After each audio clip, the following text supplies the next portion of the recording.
রাত তখন ঠিক 12টা। আকাশে ঝলমল করছে পূর্ণিমা চাঁদ।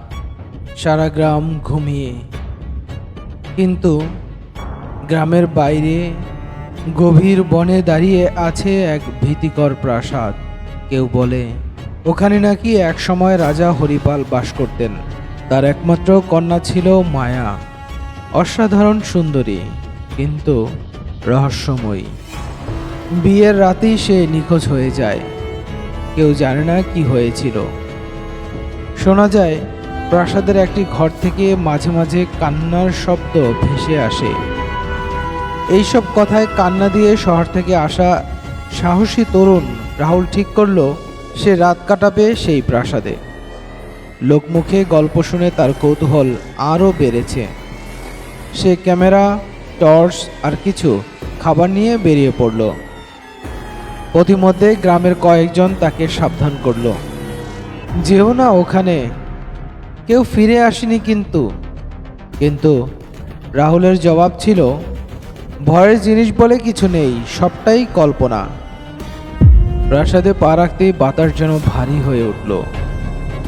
চারপাশে কুয়াশা, পাখির ডাকও থেমে গেছে। রাহুল দরজা ঠেলে ভেতরে ঢুকে পড়ে। প্রাচীন কাঠের মেঝে কাঁপে তার পায়ের নিচে। দেয়ালের ছবিগুলো যেন তাকিয়ে আছে তার দিকে। ঘণ্টাখানেক কাটানোর পরে হঠাৎ রাহুল শুনল ফিস ফিস শব্দ। সে তার চারপাশে তাকিয়ে কিছু দেখতে পেল না। এরপর আয়নার সামনে গিয়ে দাঁড়াতেই তার চোখ কপালে। আয়নায় যে মুখটা দেখা যাচ্ছে তা তার নয়, সাদা ধবধবে জামা পরা এক মেয়ের ছায়া, যার চোখ থেকে রক্ত ঝরছে। হঠাৎ করেই বাতি নিভে গেল। রাহুল টর্চ জ্বালিয়ে সামনে তাকায়, কেউ নেই। পেছনে ঘুরতেই মেয়েটি দাঁড়িয়ে, মুখে কষ্টের ছাপ। তুমি আমাকে দেখছো? সে ফিসফিস করে বলে। রাহুল জবাব দিতে না দিতে দেয়ালে রক্তের মতো কিছু দিয়ে লেখা হয়ে যায়, ফিরে যা। রাহুল ছুটে পালাতে চায়, কিন্তু দরজা বন্ধ। তখনই মেয়েটি বলল, আমার নাম মায়া, এই ঘরে আমাকে বন্দী করেছিল আমারই পিতা। আমি কখনো বিয়ে করতে পারিনি, আমার আত্মা মুক্তি চায়। কেউ যদি সাহস করে আমার গল্প শোনে, তবে সে হয় হারিয়ে যায়, নয়তো মুক্তি দিতে পারে আমাকে।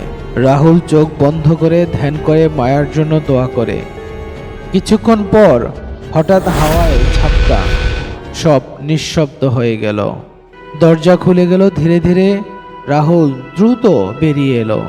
পরদিন সকালে সেই প্রাসাদের ছবি, মায়ের লেখা ও রেকর্ডিং সহ সবাইকে দেখায়।